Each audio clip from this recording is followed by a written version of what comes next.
This week, the Vivint Houston Open tees off at Memorial Park Golf Course for the first time in 57 years. It will also mark the first time that a PGA Tour event in the United States has welcomed general admission spectators since the opening round of the Players back in March. And in case you need reminding, we are also just 1 week out from the Masters. So a lot to look forward to as we welcome you into Golf Central. I'm Cara Banks.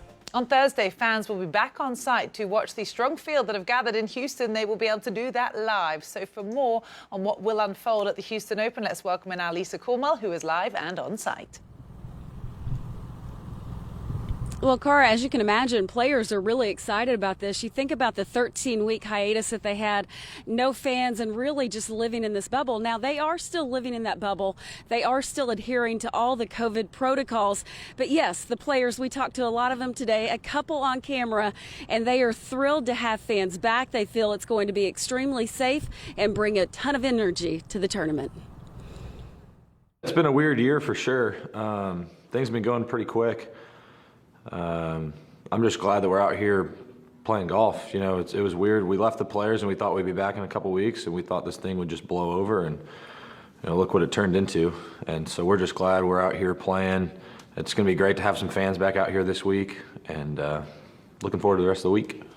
As golfers, I mean, we feel a lot from the fans, and not having them is obviously being, you know, kind of like a super odd. I mean, super deflated, pretty much type of golf lately. So it's awesome, and can't wait to have him here on the weekend.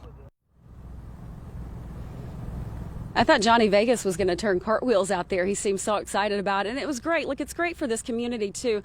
The PGA Tour thrives in having fans out here. They say it really boosts their charitable giving, and as I mentioned before, they are following those COVID-19 protocols. Fans, only 2,000 per day. They will answer questions about who they've been around in terms of contact, possible contact, if anybody's sick. They'll have hand sanitizing stations. They'll be taking temperatures, so they're certainly being extremely careful, working with the CDC, working with the local government to make things safe for the fans, the players, the media, and all personnel out here. We're also going to have a fun time, Cara, talking about this golf course because it's one we haven't seen since the early 1960s. You think about the great Jackie Burke Jr. winning out here, and I can tell you this, watching the players out here today, these greens are firm, they are fast, they have a ton of movement. You better be able to putt like Jackie Burke Jr. I know that's a big task, but it's going to have to be done this week. Going to be fun to watch.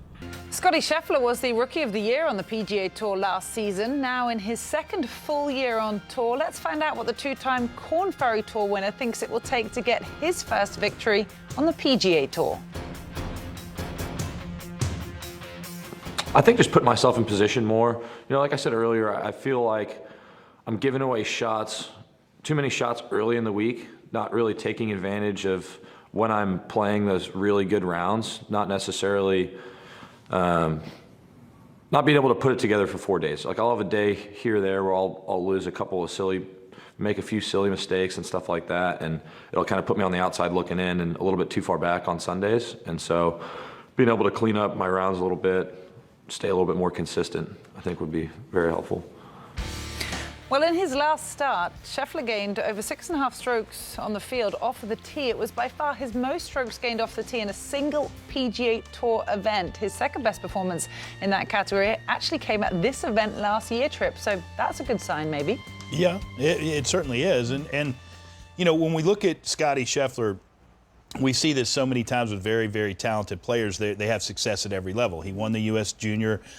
You know, he had one in college. He won on the Korn Ferry Tour, Player of the Year out there.